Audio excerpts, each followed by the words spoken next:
알고 나면은 생각보다 꽤 매력 있는 동네라고 저는 생각을 합니다. 안녕하세요. 시티 익스플로러예요. 벌써 3월이 다 지나갔어요. 벌써 창밖을 보면은 이렇게 벚꽃이 보이는데요. 참 안타깝습니다. 지금 상황인지라 실제 현장에서 이런 이야기들을 전달드리고 싶은데 현실상 저도 지금 나름대로의 재택근무 중입니다. 그러다 보니까 항상 무대가 요새 똑같죠. 지겨울 수도 있어요. 어떻게 보면은 저도 무대 전환하고 싶은데 그렇지 못하다는 거 여러분들이 널리 이해해 주셨으면 감사하겠습니다. 이번 영상에서는 고산지구의 미래와 전망, 이제 미래에는 어떻게 될 것인가, 뭐 이런 것들을 수립되어 있는 계획들을 토대로 이야기해보는 시간을 가져보겠습니다. 고산지구는 분양 마감한 곳이 있고 분양 예정인 곳이 있습니다. 근데 지금까지 분양 마감한 곳들을 봤을 때 경쟁률이 그렇게 높지 않았어요. 이런 이유 중에 하나가 많은 분들이 고산지구를 잘 모르고 계셔서 그런 거 아닌가 싶어요. 고산지구는 미래에 어떻게 될 것이다, 뭐 이런 것들을 좀 정리해서 이야기해 보겠습니다. 이런 과정을 통해서 여러분들이 고산지구에 좀 더 관심을 가져보시고 그 다음에 내 집 마련을 원하시는 분들께서는 또 좋은 기회가 될 거라고 저는 생각을 하고 있습니다. 저도 이거 고산지구는 이제 그 어느 것보다도 약 10년 전부터 알고 있던 동네라서 뭔가 친근감 있게 느껴지긴 하는데요. 지금 이 영상을 보시고 계신다면은 중간에 영상 끊지 마시고 끝까지 보시면은 다양한 방식으로 여러분들에게 도움이 될 거라고 생각을 합니다. 뭐 보시다가 제 영상이 매력적이라면은 구독과 좋아요, 알림 설정 한 번씩 하시고 보시는 것도 괜찮아 보입니다. 그럼 본격적으로 시작을 해보겠습니다. 자, 일단 고산지구 주변에 지금 아파트들이 주로 들어서 있는데요. 일자리는 또 뭐가 들어설까 이런 걸 궁금해하시는 분들 있어요. 아무리 서울로 출퇴근하는 분들이 많다 그래도 주변에 좀 일자리 정도는 없을까 이렇게 생각하시는 분들이 있는데요. 일자리가 있습니다. 자, 의정부에도 법조타운이 들어온다고 해요. 이 법조타운이 고산지구에 직접적으로 속해 있진 않지만 바로 옆쪽으로 지어진다고 합니다. 자, 법조타운. 이게 요즘 이제 새로 생기는 그런 타운인데요. 기존에 이제 법원들이 좀 모여서 만들어지는 새로운 동네를 흔히 법조타운이라고들 합니다. 어떤 분위기일까 궁금해하시는 분들이 있을 거예요. 그럼 제가 이곳 시간 되시면은 문정 법조타운이나 아니면은 수원 광교에 위치한 법조타운이나 이 두 곳에 한번 가보시는 거를 추천해드리겠습니다. 비록 동네는 다르지만 업종이 비슷한 데서 나오는 비슷한 점들이 많이 있습니다. 그런 점에서 봤을 때 의정부 법조타운도 기존의 수원 법조타운이나 문정 법조타운 같은 그 분위기랑은 크게 다르지 않을 거라고 전 그렇게 보고 있습니다. 자, 근데 물론 이제 법조타운만 지어지는 건 아니고 고산지구 옆쪽으로도 조금 더 아파트들이 지어진다고 합니다.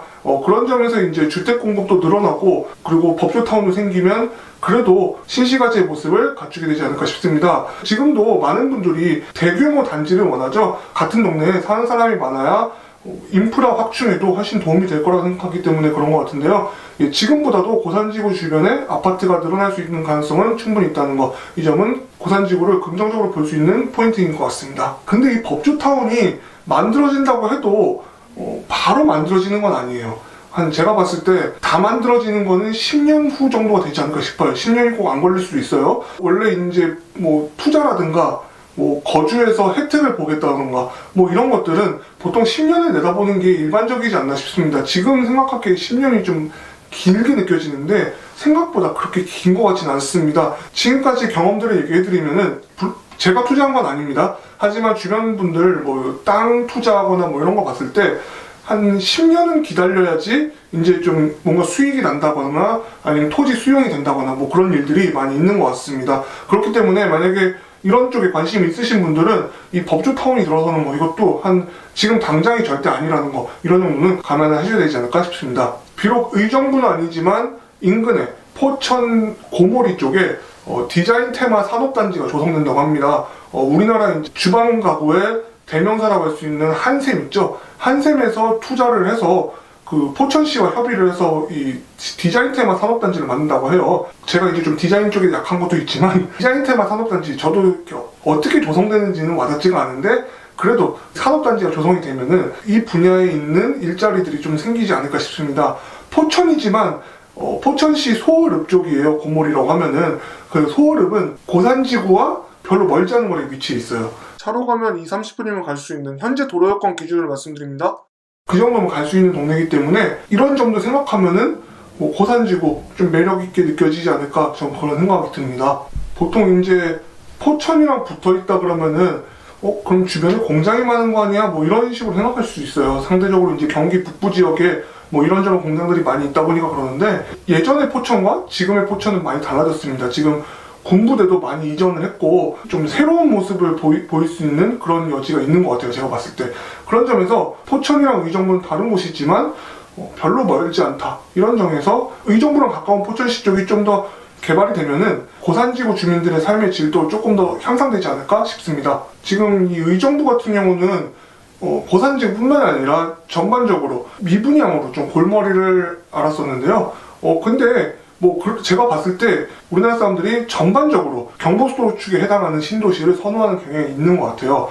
그런 점에서 의정부가 좀 인기가 별로 없었는데, 알고 나면은 생각보다 꽤 매력 있는 동네라고 저는 생각을 합니다. 그런 점에서 서울하고의 물리적인 거리를 봤을 때는 많은 사람들이 매력 포인트를 느낄 수 있지 않을까 싶고요. 왜냐면 일단 물리적인 거리가 가깝다 보면은 교통비나 기름값 이런 것부터 저렴할 수 있기 때문입니다. 그거는 고산지구가 향후에 있는 분양 결과에 따라서 이 동네의 집값은 좀 결정되지 않을까, 저는 그렇게 생각을 하고 있습니다.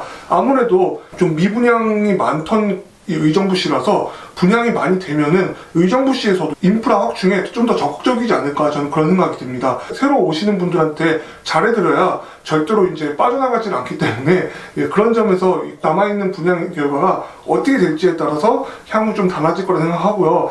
기존에는 좀 인기가 없었지만 자세히 파고보면 인기 없을 만한 이유는 솔직히 별로 없습니다. 조정 대상 지역이라든가 뭐 이런 거에 전혀 포함이 되어 있지 않고요.